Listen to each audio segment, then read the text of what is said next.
A direção de programação de Francisco Dias. A direção geral é do professor José Antônio de Albuquerque. Destaque PB está no ar.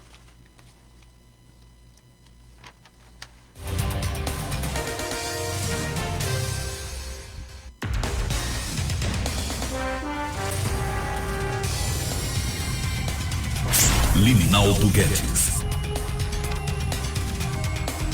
Boa tarde, ouvintes. Boa tarde, Tibério. Boa tarde, Lenilson. Boa tarde, Aires, que já está aqui nos estúdios. Boa tarde também a secretária Branquinha Abreu, que também já está aqui conosco. Daqui a pouco participa também do programa. Semana quente, com muitas novidades na política, em todos os sentidos, mas também com novidades boas na área de cultura, de esporte. Aqui na cultura a gente teve a inauguração da Biblioteca Comunitária Maria Valéria Rezende, lá no bairro São José. Um projeto lindo, um empreendimento muito bacana, que tem o apoio do GAEL, tem o apoio do BNB, tem o apoio da Prefeitura de Cajazeiras, enfim, tem o apoio de um bocado de gente, porque cultura tem que se apoiar mesmo. Lenilson Oliveira, boa tarde, e você já pode depois começar com o seu destaque da semana. Boa tarde, Linaldo. Boa tarde, Ares, que já está aqui conosco no estúdio. Branquinha, que está lá na nossa antessala. E semana de lua vermelha, né? Acho que foi de quinta para sexta-feira da madrugada. Teve isso. Tivemos a lua vermelha, né? Que, segundo os crentes da astrologia, mexe com tudo.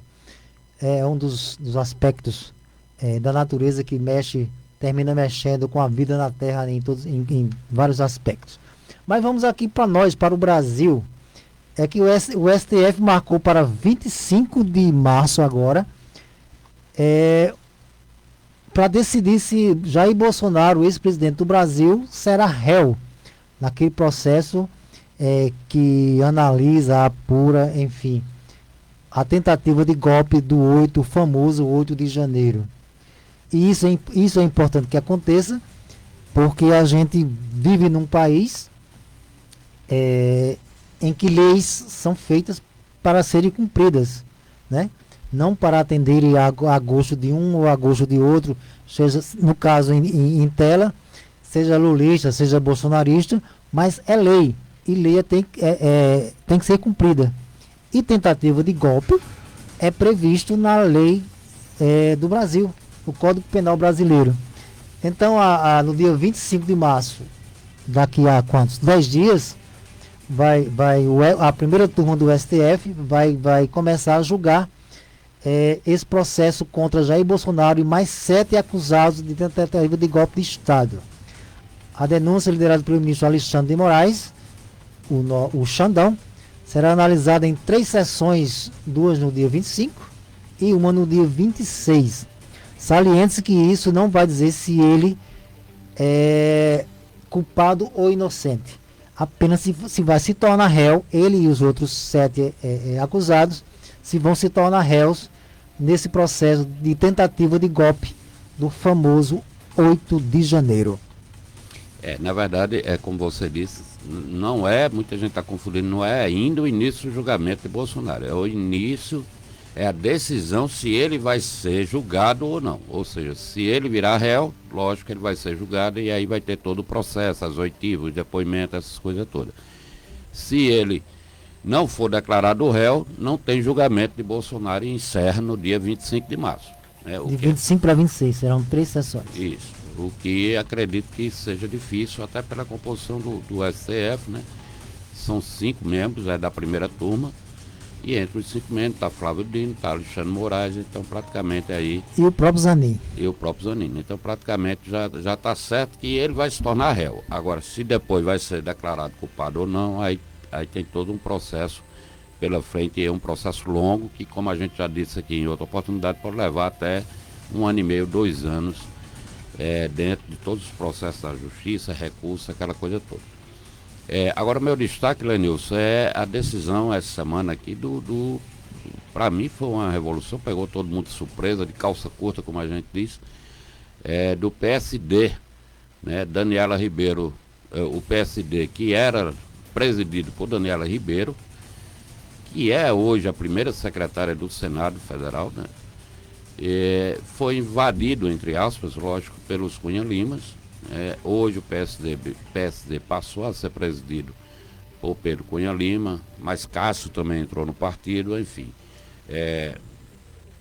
E daqui para frente muita coisa deve mudar. Na verdade, isso que aconteceu, né, já são as estratégias visando as eleições de 2026, né? Pedro Cunha Lima, como todo mundo sabe, é oposição ao governo de João Azevedo, lógico, eles estão se mobilizando. O PSD foi um partido que cresceu muito nas últimas eleições, elegeu muito prefeito pelo Brasil afora, e no Brasil virou moda isso, né? Quando o partido está na moda, aí todo mundo vai para esse partido. Aí quando cai da moda, todo mundo sai dele, vai para o outro que está na moda. E fica assim, pulando de galho em galho. E no caso, por exemplo, de Cássio, Cássio está saindo do PSDB, né? E eu me lembro, Lenilson, estava me lembrando com essa história do PSDB. O PSDB foi um dos partidos mais fortes do Brasil. Teve Fernando Henrique Cardoso presidente 2 vezes e teve os candidatos fortes contra Lula, o Zé Serra, o próprio Alckmin, que hoje é o vice de Lula, foram candidatos pelo PSDB contra Lula, né? Perderam, mas foram campanhas reindas, como se diz.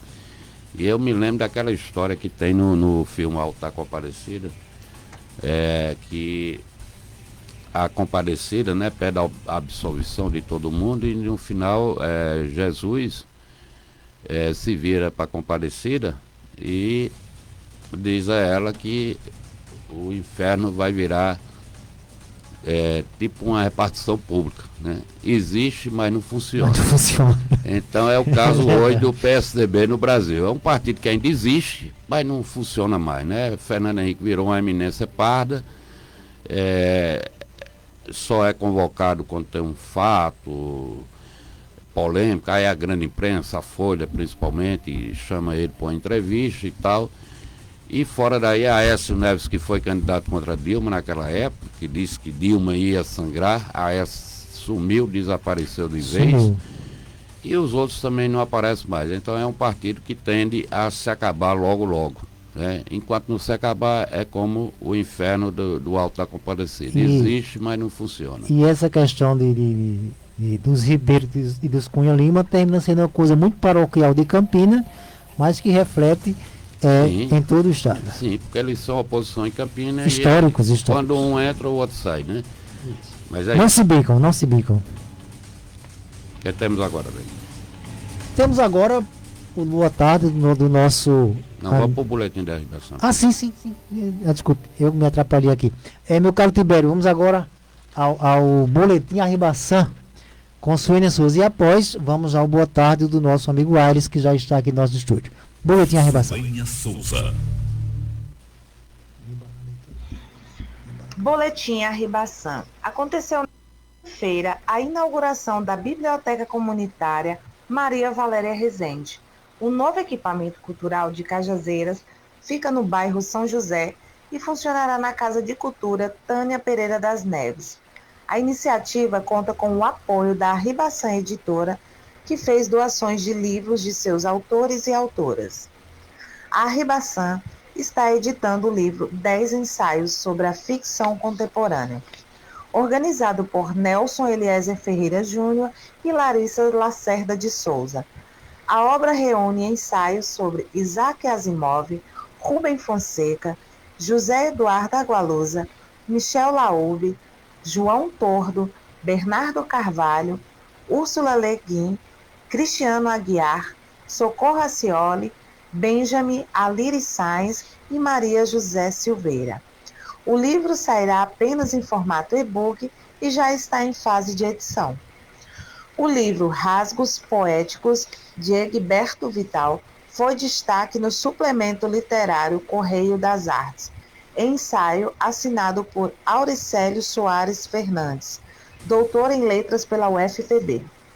O Correio das Artes é o suplemento literário mais antigo em circulação no Brasil e é publicado mensalmente pelo jornal A União em formato revista. Rasgos Poéticos foi publicado em 2023 pela Arribaçã Editora. Faça você também seu livro com a Ribaçã e venha voar conosco. Estamos apresentando Destaque TV. Linaldo Guedes. Muito bem, já estamos aqui em nossos estudos com Aires de Castro Miúdo. Ele é angolano, mas está em Cajazeiras desde o ano passado e deve ficar por aqui mais 2 anos e pouco, né? Faz parte do intercâmbio entre Angola e o Brasil na área de saúde. Não é isso, Aires? Certo. E Aires está aqui e publicou recentemente pela Ribação o livro Pais Modernos e a Criação dos Filhos. Aires, boa tarde, seja bem-vindo ao Destaque PB. Muito obrigado, boa tarde a todos e a também os que nos ouvem e a vós que estás a dirigir o programa. Então, vamos começar pelo livro, depois a gente fala um pouco sobre sua trajetória de Angola até o Brasil. Por que você decidiu escrever um livro sobre a relação entre pais e filhos nos tempos atuais? Prontos. Primeiro eu tenho que ser sincero em dizer que é uma iniciativa dura para mim. É uma iniciativa dura porque quem ter acesso ao livro poderá encontrar alguns trechos, porque normalmente nesse livro eu trago um pouquinho de mim, daquilo que eu vivi dentro de minha casa, dentro de minha família. Eu sou um filho de um pai polígamo, né? Mais de 5 esposas. Sim. E eu tive a primazia de praticamente viver com 3 ou 4 das minhas madrastas, e cada uma mostrou um lado diferente daquilo que ela é. Que cada ser humano é um universo, Certo, é diferente. para mim. E no dia a dia também, as pessoas que eu conheço, entre outras, mesmo em notícias, quando a gente vê, é frequente ouvirmos falar de fuga à paternidade, divórcios excessivos, e vermos muitos meninos em ruas mendigando, mesmo os pais estão vivos, estão na rua pedindo. Então, vendo nessa situação, achei conveniente escrever um pouquinho a respeito, que talvez poderíamos, na visão de filho, aquilo que eu vejo entre relação entre pais e filhos, que talvez pudéssemos aquilo que trazer uma informação que os pais pudessem olhar e tentar espelhar, talvez pudessem mudar alguma coisa no seu relacionamento interpessoal com seus filhos. Eu li o livro todinho e gostei muito, e lhe parabenizo agora na oportunidade. A cultura do Brasil e a cultura de Angola são totalmente diferentes. Certo. Né? Até porque a gente vive num país, hoje você está aqui, a gente vive num país continental, em pelo menos 5 países caberiam dentro do nosso Brasil. Quando você foi colocar as suas experiências lá de Angola, da sua família, da sua adolescência, da sua infância, da sua relação familiar, enfim, você quis fazer algum comparativo com o que você viu quando chegou ao Brasil? Como é que foi essa construção do texto? Prontos.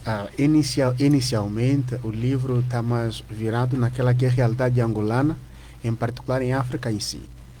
Acredito que no último capítulo do livro fiz um contraste do pouco que eu vi já aqui no Brasil, conforme os pais relacionam-se com seus filhos. Colocamos um trecho desse, porque daquilo que eu vi até o momento, é normal você ver um pai brasileiro, uma mãe brasileira, caminhar com sua filha ou seu filho, colocando a mão no ombro. Sim. Na realidade que eu venho, em África em si, isso não é admissível. São culturas totalmente diferentes. Mas esses pais que não admitem isso, ter aquele diálogo com o filho, sentar, procurar saber do filho, ele considera-se moderno. Como é que ele considera-se moderno se não consegue sentar com o filho, dialogar com o filho como se fosse amigo? Porque a intenção que nós trazemos neste livro é que os pais devem passar o seu eu ao filho. É aquilo que a gente vê. Eu, particularmente, já me foi dito algumas vezes assim, antes de eu talvez ser o que eu era. As pessoas diziam, como é que o seu pai é tão educado e tu não? Nem parece que és filho dele. Uhum. Se o meu pai tivesse feito na altura o que ele deveria ter feito para me ensinar, é claro que eu teria os traços dele.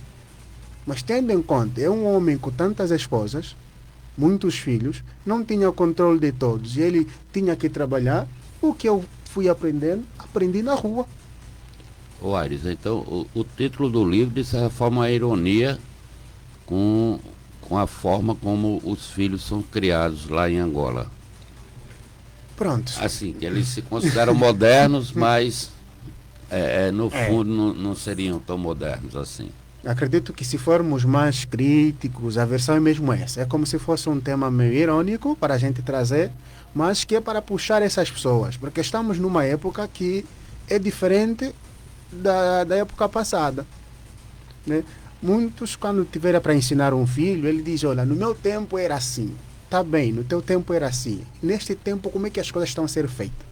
O que a gente quer trazer nesse livro, independentemente da diferença de tempos, é que o pai pode pegar um pouco do seu tempo e pega do tempo atual, tentar contextualizar para ajudar o filho, educar, mostrar o caminho que deve seguir.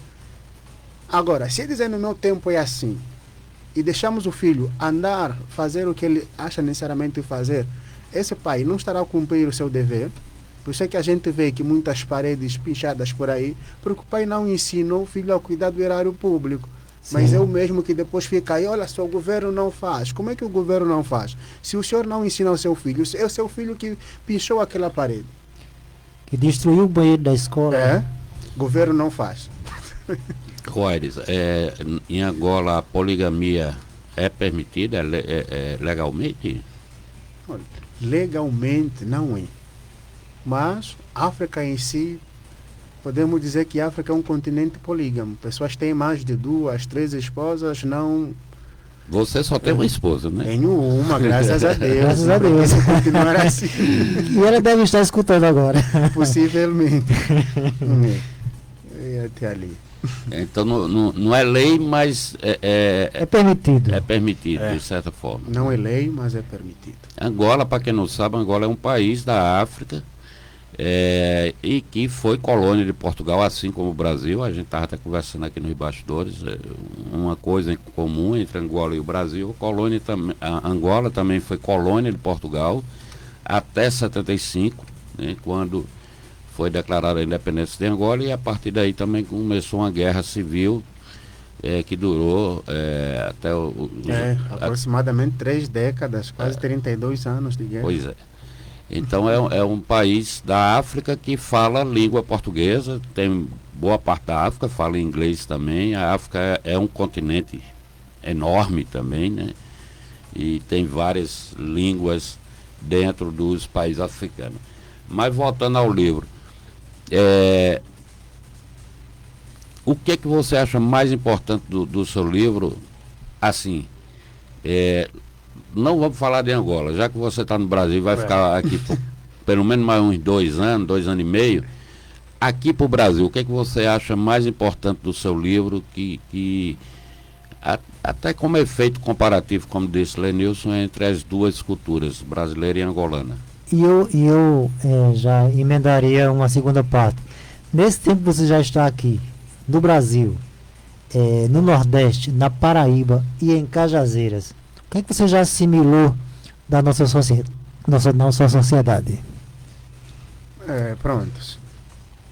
Como disse anteriormente, diferente da realidade onde eu venho, eu vejo que os pais por aqui são mais sociais e amigáveis com seus filhos.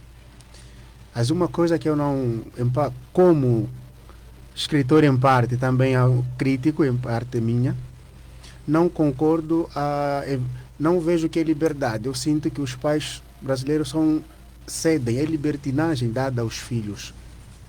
Há um excesso de liberdade. Há um excesso de liberdade.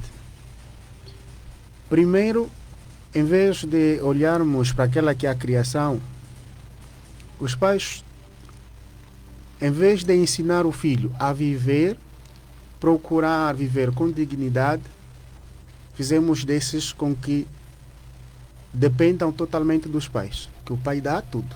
Sim, tem isso. E se o pai disser não tem, o filho cria um cenário, pai não me gosta, pai não me ama, aquela coisinha toda, o que acontece, no final de tudo, o pai procura endividar-se para suprir a necessidade do filho. Se o salário do pai não dá para comprar um telefone que está acima de R$ 1.000, o filho quer um telefone de R$ 2.000. O que acontece com o pai? É obrigado a contrair crédito para comprar o telefone do filho, sem contar com as outras despesas. Isso é que eu vejo por aqui. Se os pais tentarem ajudar os filhos a viver dentro das possibilidades que nós tivermos, que é aquilo que rege a nossa casa. Filho, o salário do papai é isso. A partir daqui, as minhas condições não vão suprir essas necessidades. Eu vou dar para você aquilo que eu tenho para dar. Então, esse filho, acredito eu, que saberá se posicionar e também respeitar o seu próprio pai. Em vez de fazer muitas gracinhas por ali, ele saberá que o meu pai é assim, o que ele pode dar para mim é isso, não viver em ilusão. É? Com pouco tempo que eu estou aqui, já vejo que o brasileiro contrai dívidas anarquicamente. Quer comprar um carro que ele vai pagar não sei quanto tempo, que não tem condições de pagar, depois quando chega a fase de manutenção é um outro problema. Tudo isso tem a ver com a questão da educação. Tem a ver com a educação. Não importa quanto o país seja, não importa quanto ele tenha. Se não educar, não ensinar como essa pessoa, esse filho viver, o senhor pode ter muito, mas muito dinheiro. Deixar para a gestão deste filho que você não ensinou, em pouco tempo desperdiça tudo. Inclusive tem uma parte do livro que você fala isso também, né? E se a educação não for boa, quando o filho herdar, seja o que for, ele não vai conseguir. Não vai praticar. Manter. Mas, Aire, você trabalha aqui, você está trabalhando aqui no hospital Júlio Bandeira, Hospital Universitário, pela EBSE. Eu queria que você explicasse um pouco para nossos ouvintes como é que você veio parar no Brasil, na Paraíba e no Alto Sertão da Paraíba, no extremo oeste do estado. Prontos. Como já conversávamos anteriormente aí nos bastidores, né? Você é fisioterapeuta, né? Eu sou fisioterapeuta, formado em Angola, no Instituto Superior Politécnico de Benguela, já desde 2019, e neste exato momento sou funcionário do Ministério da Saúde de Angola. Trabalho no Hospital Geral da Lunda Sul. No entanto, dentro do nosso território nacional, o Ministério identificou de que há muitas áreas, como quem diz, temos lacunas que precisam de certa forma ser preenchidas. E para o preenchimento dessas precisávamos de formação. E fruto dessa, o governo angolano achou conveniente criar esse intercâmbio com o Brasil. O Brasil abriu as portas para Angola mandar os seus funcionários, seus estudantes para cá, e a fim de fazerem essas formações. E desde então o nosso ministério pretende formar mais de 27 profissionais, mais de 27 mil profissionais. Cidades diferentes, nós lá chamamos província, aqui é estado, né? Isso. Províncias diferentes, entre outras. Fomos selecionados desde então. Foram quantos que vieram para o Brasil, né? Para o Brasil, nesse exato momento, eu posso dizer que tem mais de 200 por agora. Tem outro grupo que está em Portugal, tem outro grupo que foi para a Espanha.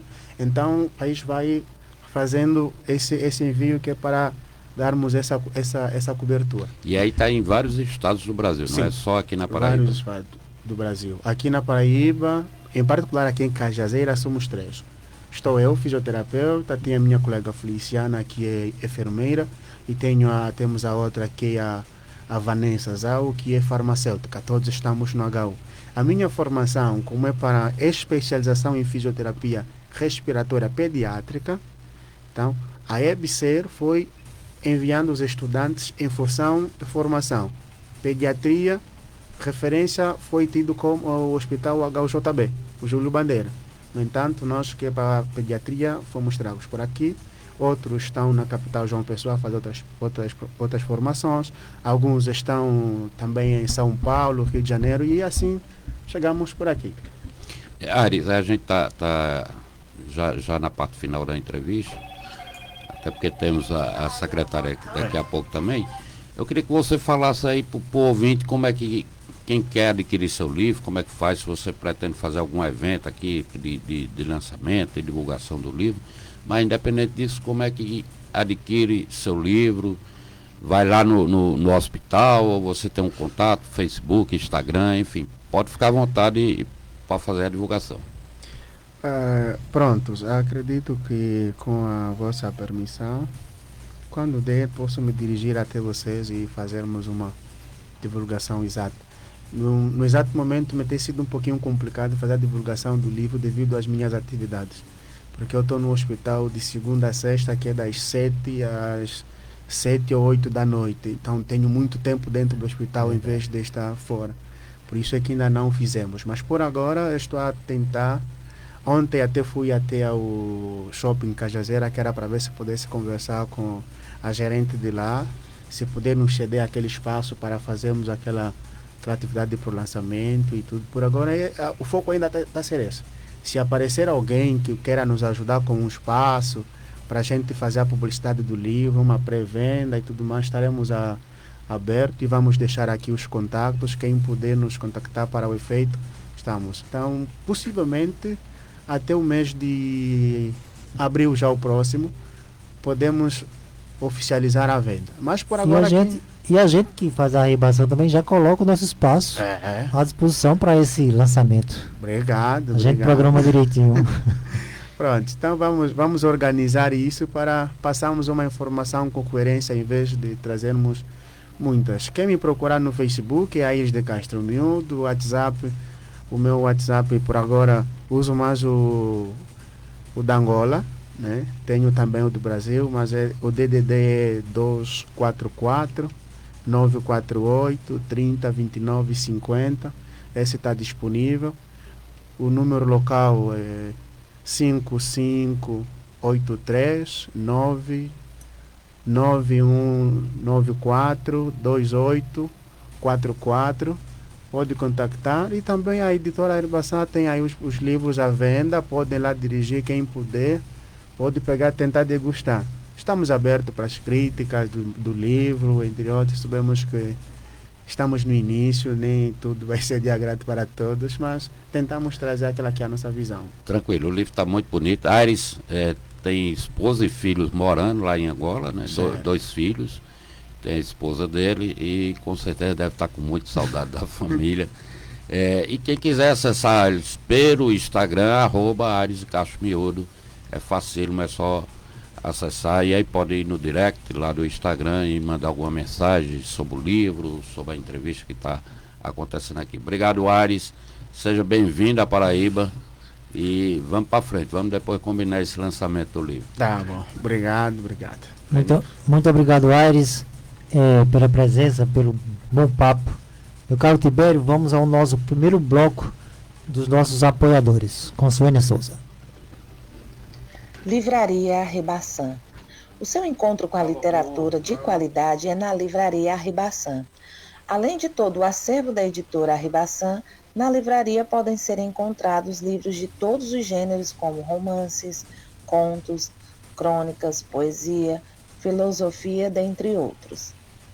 E também a livraria com mais obras disponíveis de autores de Cajazeira e região do Alto Sertão paraibano.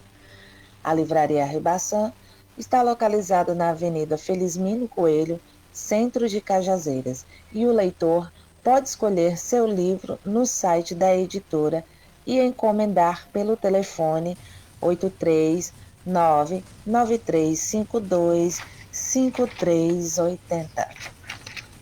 Skyler. Cajazeiras e região conta com uma loja de roupas, calçados e acessórios diferenciadas das demais, quando se trata de moda masculina. A Skyler. A Skyler sempre oferece grandes novidades a cada nova coleção inspirada no estilo de vida casual, agradando a todos os seus clientes. Estamos no calçadão da Tenente Sabino, número 113, no centro de Cajazeiras.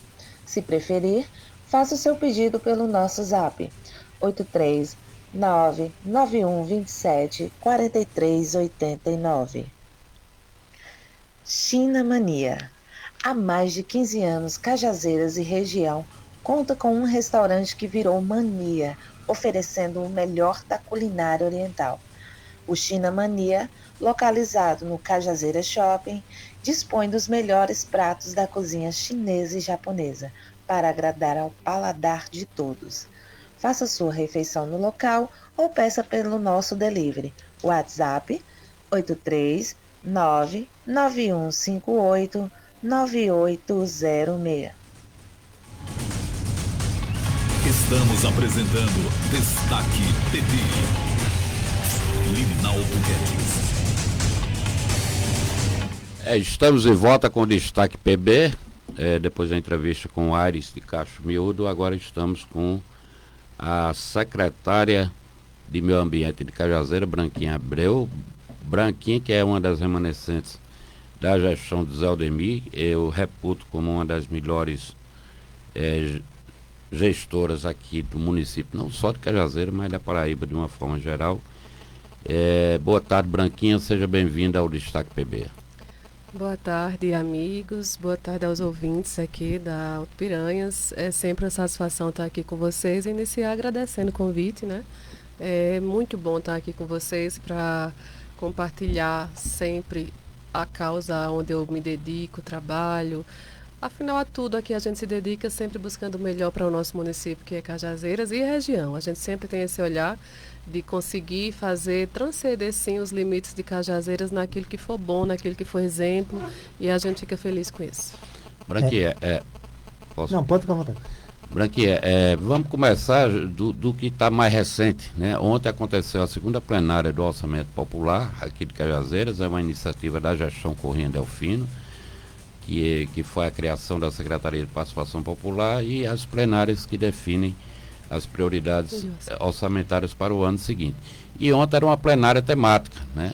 A primeira plenária temática, e era justamente em cima do tema da sua pasta, né? Meio Ambiente. Como é que foi essa plenária? Você, inclusive, estava lá representando a prefeita Corrêa Delfino. Como é que foi essa plenária? Olha, foi muito, muito, muito satisfatória. A gente ficou muito feliz.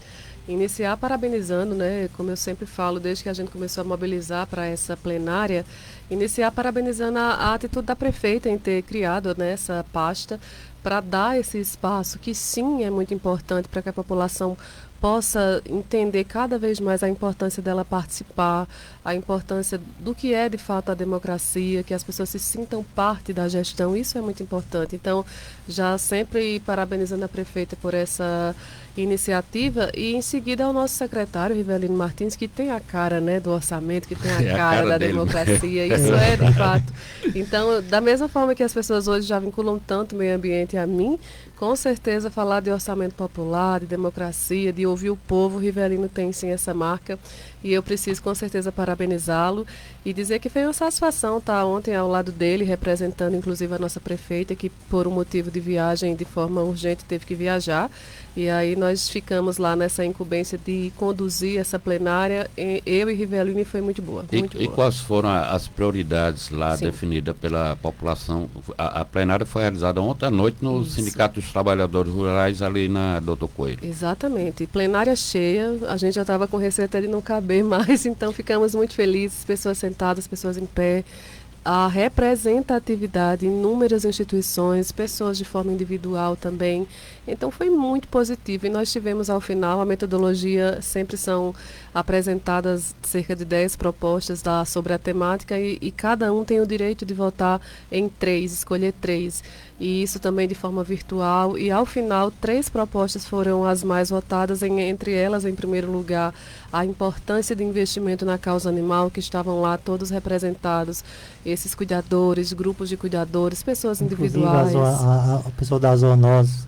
Isso, estivemos com a presença de Wagner, que é o coordenador das zoonoses, representando a Secretaria de Saúde também, a professora Letícia, presidente do Conselho de Proteção Animal, que é conduzido junto com a Secretaria de Meio Ambiente. Então, foi assim realmente uma união de pessoas que estão inteiramente dedicadas a essas causas ambientais de forma geral, e dentre elas essa questão da causa animal. Então, as 3 propostas mais votadas foram, em primeiro lugar, a causa animal, em segundo lugar, a necessidade de mais investimento investimento para a coleta seletiva do nosso município. E em terceiro, também muito importante a questão da educação ambiental, ações de educação ambiental de forma ampla para que a gente consiga, de forma geral, fazer a população cada vez mais se entender como parte desse processo e ver que é a atitude de cada um de nós que vai dar essa diferença no nosso município. Ô Branquinha, a gente pode, inclusive, continuar falando em cima das prioridades, né? Porque eu acho que resume bem um pouco também a sua função dentro da parte do meio ambiente. Esse negócio da causa animal é meio que um calo aqui em Cajazeiras, né? Onde você anda, por exemplo, eu moro lá no Colorado, então até chegar no Colorado, que eu atravesso as populares todinha, o que tem é animal na rua, não só cachorro, né? Cavalo, gado, enfim. Como é que a Secretaria de Meio Ambiente, dentro da gestão Corrêa Delfino, pretende atacar, digamos assim, esse problema? Com certeza. Olha, de pronto imediato dizer que acho que toda Cajazeira já vem percebendo o perfil da nossa prefeita. A palavra dela já é nítida na boca dela, que é resolutividade. Ela gosta de buscar soluções realmente para cada problema. É claro que ninguém encontra soluções prontas. Em um contexto como esse da causa animal, que tem toda a sua complexidade, não é... Na verdade, todas as pautas ambientais são muito complexas. Falar de gestão de resíduos é muito complexo.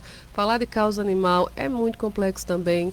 Então, não é uma problemática somente de Cajazeiras, nem a causa animal, nem a questão de resíduos sólidos, é sim uma questão mundial. É claro que no nosso país, a problemática de gestão de resíduos, e aí trazendo mais para perto dos municípios essa condição de tantos animais na rua, e o fato de nós não termos a nível de país uma política pública ainda direcionada para essa questão de controle de animais, o que se tem na prática em relação a isso. Os municípios, em sua maioria, só têm um núcleo de zoonose quando tem, e é para lidar, por exemplo, com essa questão do controle das doenças que são relacionadas a esses animais e que podem ser transmitidas para o ser humano. Isso, então, é isso que, na prática, existe ainda recursos que vêm do governo federal e ainda insuficiente para lidar com isso. Uma informação aqui. Brasil hoje conta com 160,9 milhões de animais de estimação. Uns dados do Conselho Regional de Medicina Veterinária da Paraíba. Exatamente. Então, nós não temos, por exemplo, ainda políticas públicas que sejam específicas direcionadas para que os municípios tenham, de fato, os tantos centros de reabilitação animal, que são as políticas públicas cobradas por essas pessoas que cuidam desses animais, que dedicam sua vida, seus recursos financeiros a cuidar desses animais. E eu costumo dizer e parabenizar, porque Deus é tão sábio, imagine se não houvessem essas pessoas que se dedicam às suas vidas a fazerem isso, o problema estaria ainda muito maior. Mas, com certeza, a gente precisa reconhecer o trabalho que Wagner, enquanto veterinário, enquanto ser humano, vem fazendo à frente do... Ele é muito dedicado. Isso, do núcleo de zoonoses. O nosso prefeito Zé Aldemir, agora a prefeita Corrêa, vem dando essa continuidade. As castrações... nem sei que número dizer, não duplicaram, chega a ser 100% era superior. Isso que eu ia entrar nessa seara do castramóvel, né, dos programas de castração, tanto estadual quanto municipal. Você acha que esse programa de castração, como paliativo, tem resolvido alguma coisa? Tem facilitado alguma coisa? Olha, se vocês buscarem a teoria, a literatura mesmo, de pesquisar de forma científica a relação da causa animal, vocês vão identificar que o controle de natalidade, ele é a primeira causa que deve ser trabalhada nesse contexto. Então, é nisso que a gente vem tendo esses esforços. É claro que é uma questão que a população só vai conseguir ver os resultados de forma mais visíveis a médio e longo prazo. Não é uma ação que dá resultado já a curto prazo. Não sei se foi de Wagner mesmo, em que ele falava isso. Isso é uma coisa que não é do dia para a noite.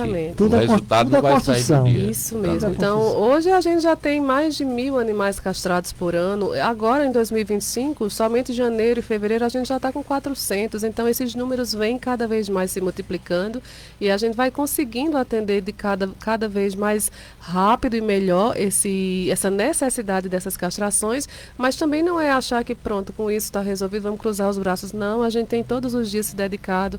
O Conselho de Proteção Animal Municipal, ele se reúne uma vez por mês lá na Secretaria de Meio Ambiente. A gente tem membros representantes da sociedade mesmo, dos cuidadores, 4 pessoas.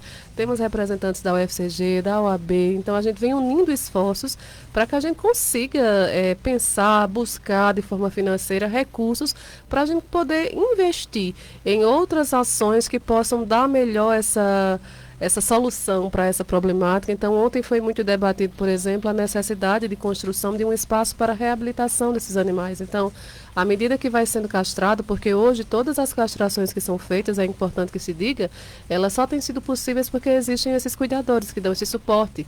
Porque após essa castração, esse animal precisa de um cuidado. Então, são essas pessoas que estão junto com o município, junto com o poder público, proporcionando essa possibilidade dessas castrações.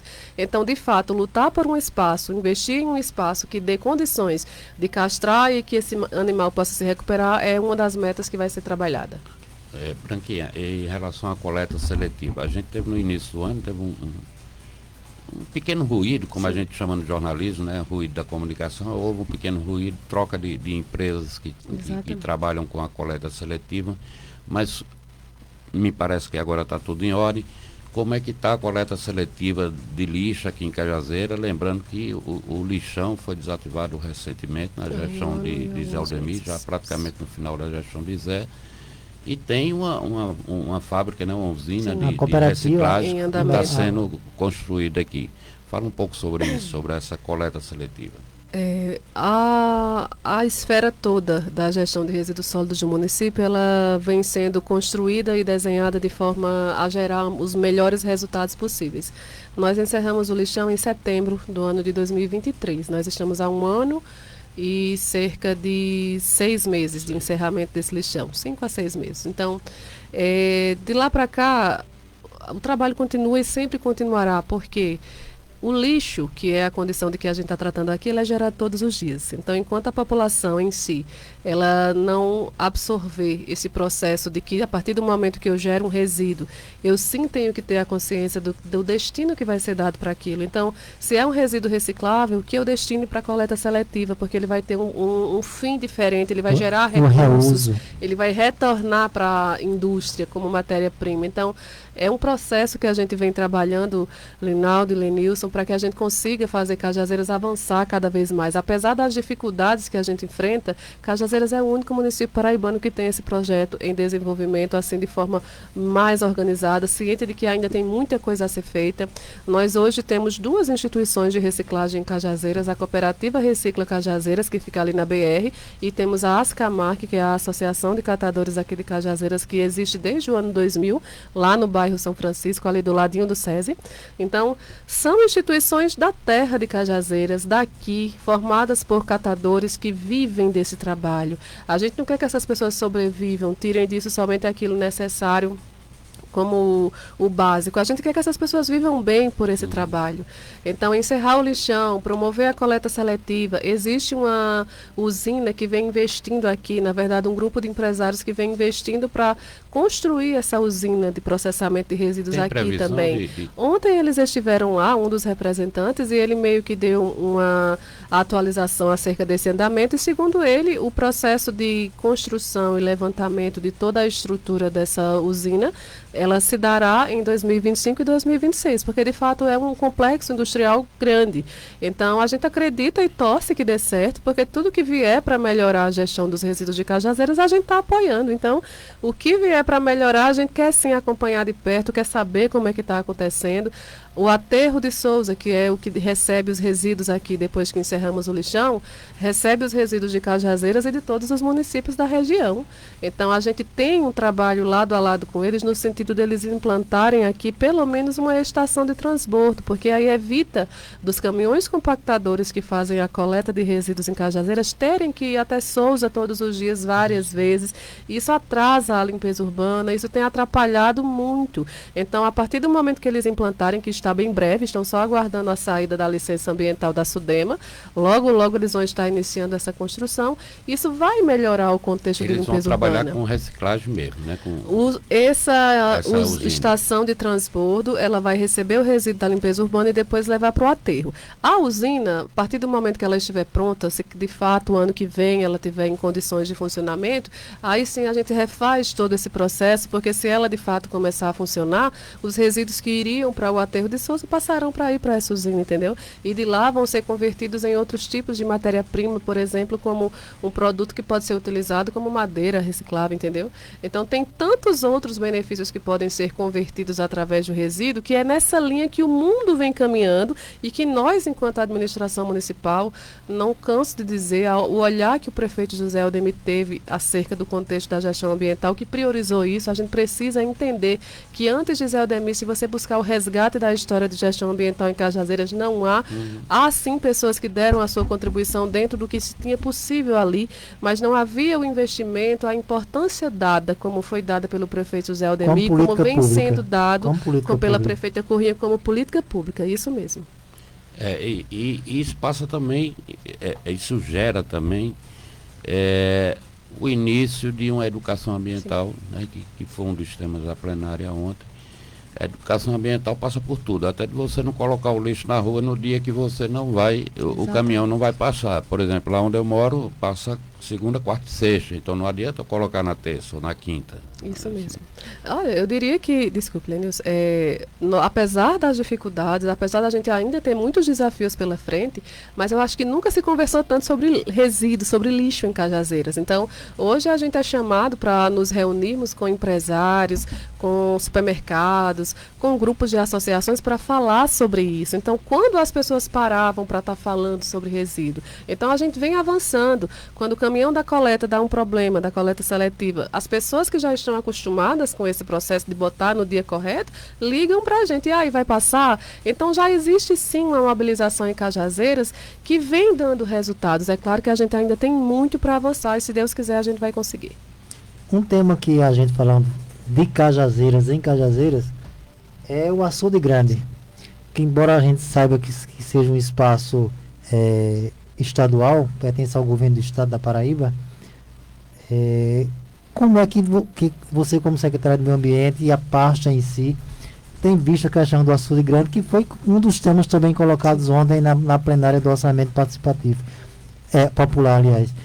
Como é que vocês têm visto, enquanto secretaria, a questão do Açude Grande?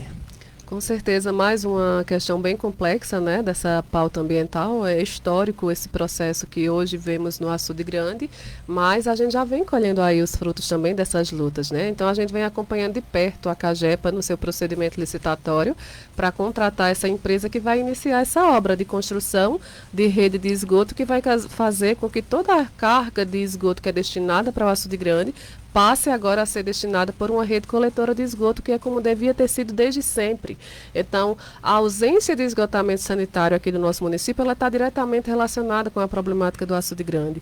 Então, Cajazeiras, hoje, eu posso dizer, diariamente a gente recebe procedimentos do Ministério Público por problemas causados pela ausência de esgotamento. Então, não é muito comum, porque de fato nós temos o quê? 16% de rede de esgoto instalada em Cajazeiras no máximo. A gente até pediu que a Cagepa possa oficializar de fato esse número, para que a gente tenha um número exato. Então, há informações de que a partir do momento que esse projeto do Açude Grande for implantado, essa rede de esgoto, a gente vai sair de 15% a 16% para 25%.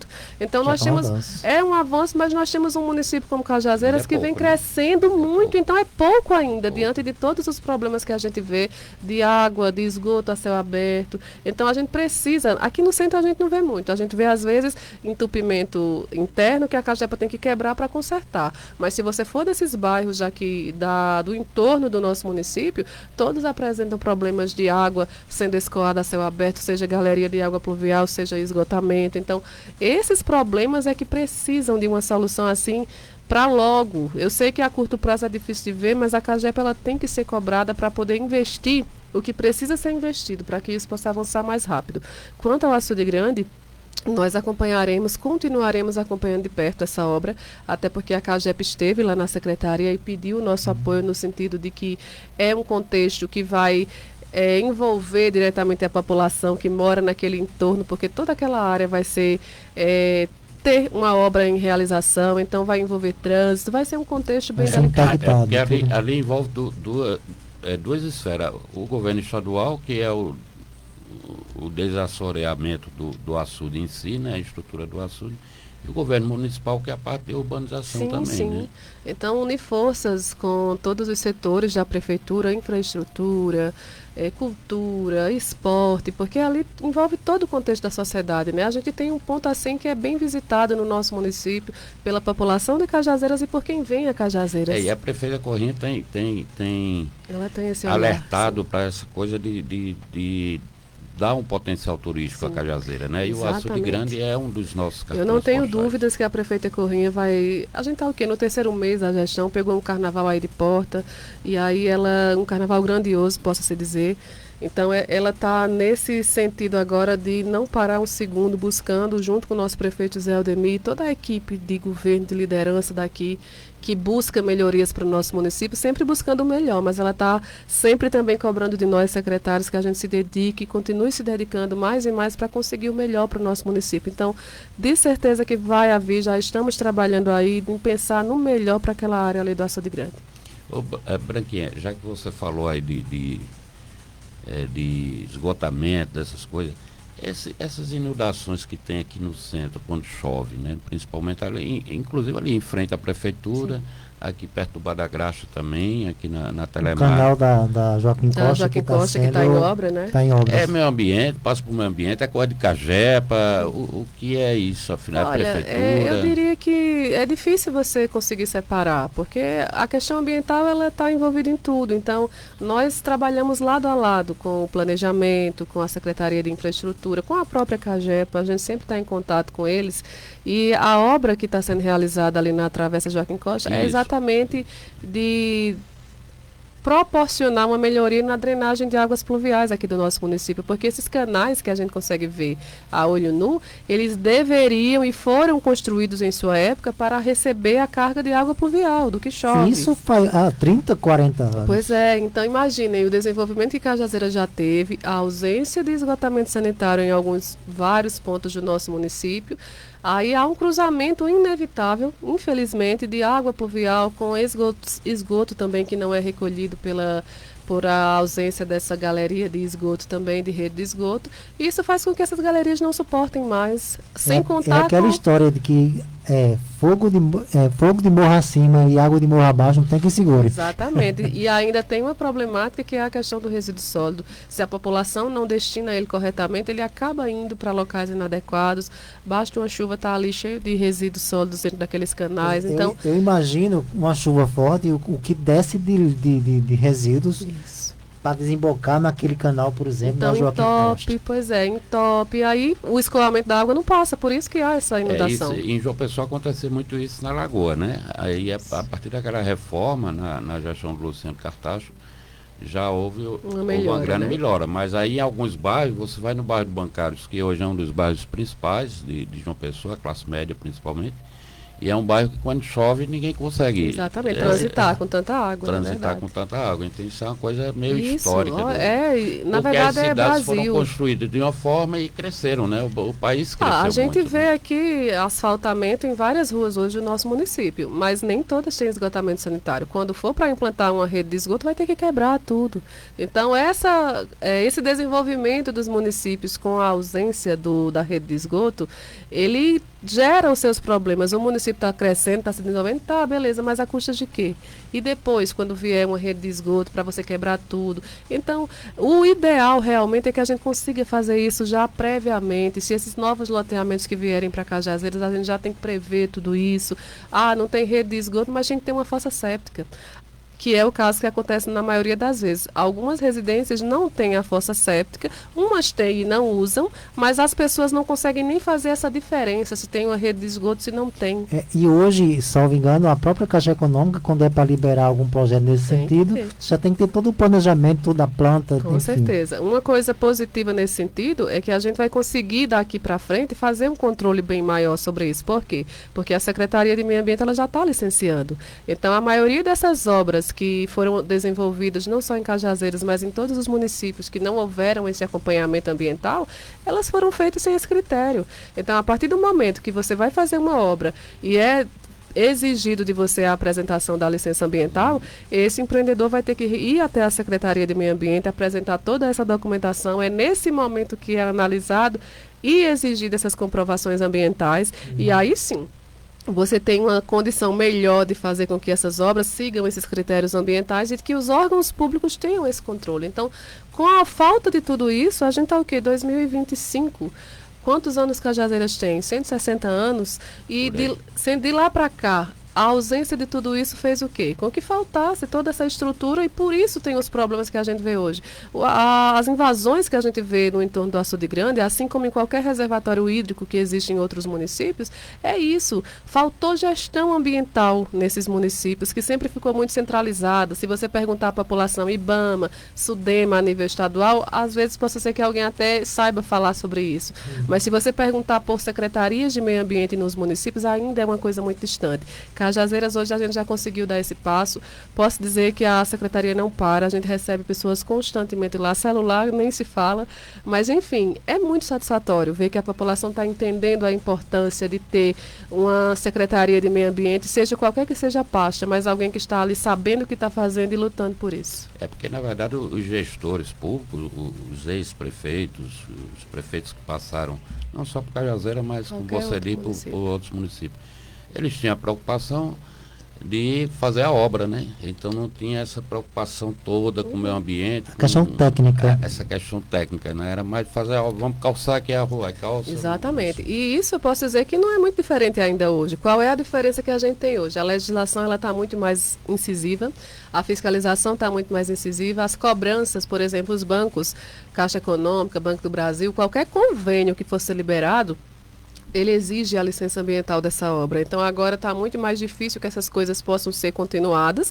sem passar por um processo de licenciamento ambiental. E para nós, enquanto técnicos da área ambiental, e enquanto cidadão que quer ver a sua cidade se desenvolvendo da melhor forma, a gente fica feliz com isso. Branquinha, já estamos no final do nosso programa.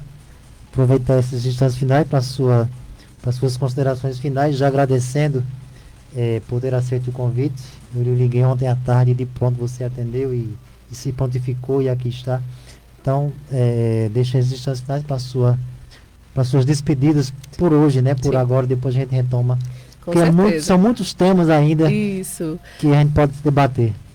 Eu costumo falar que conversar sobre o meio ambiente é para ser 100 horas, tá? Porque a gente conversa sem ter limite mesmo. Mas só agradecer mais uma vez o convite, dizer que estou à disposição, Linaldo, Lenilson, e dizer que Cajazeiras tem muito ainda para ser feito, mas que a gente com certeza já deu muitos passos importantes e que a população tenha a plena ciência de que a gestão que esteve as duas últimas administrações com o nosso prefeito Zé Aldemir e essa que aqui está com a nossa prefeita tem o mesmo objetivo que é continuar fazendo Cajazeiras crescer de forma sustentável. Muito obrigada. Muito obrigado, Branquinha Abreu. Meu caro Tibério, vamos ao nosso segundo e último bloco de apoios do nosso programa com a Suênia Souza. Sinfunc, o Sindicato dos Funcionários Municipais de Cajazeiras, Sinfunc, atua em torno de um só objetivo, o servidor. Sempre em defesa de todas as categorias dos funcionários públicos de Cajazeiras, o Sinfunc está presente no dia a dia e nas lutas em prol dos seus associados. O Sinfunc está na rua Epifânio Sobreira 150, no centro de Cajazeiras, atendendo das 8 às 12 horas. Telefone 83-3531-2586. MCR Pneus. A MCR Pneus oferece vários serviços para a revisão completa do seu carro. Alinhamento computadorizado, balanceamento, diamantação de rodas e suspensão em geral, contando também com um moderno lava-jato. Na MCR, você encontra pneus nacionais e importados pelos melhores preços e condições de pagamento em Cajazeiras e região. A MCR Pneus fica na Rua Rotary, 1437, na saída para Souza. Telefones 83987674067 e 991448418. Dona Sila, você quer uma grande opção para lanches e refeições? Não deixe de ir na Dona Sila. Lá você encontra espetinho, arroz de leite e vários lanches com refrigerantes, suco e uma cerveja bem gelada num cardápio variado. A localização bucólica é um diferencial além do atendimento e do preço acessível a todos. Dona Sila Lanches e Refeições está localizada na Praça Santo Onofre, no sítio Saco, em Triunfo, Alto Sertão da Paraíba. Estamos apresentando Destaque TD. Lenilson Oliveira. 15 horas e mais 3 minutos, chegando ao final de mais um programa Destaque PB, a nossa revista semanal de informações, análises, dicas, aqui pela Rádio Alto Piranhas, a Rádio do Povo. Ficando por aqui, deixando agora as palavras finais com Linaldo Guedes. Paz e bem a todos, até o próximo sábado com mais um Destaque PB. Muito obrigado.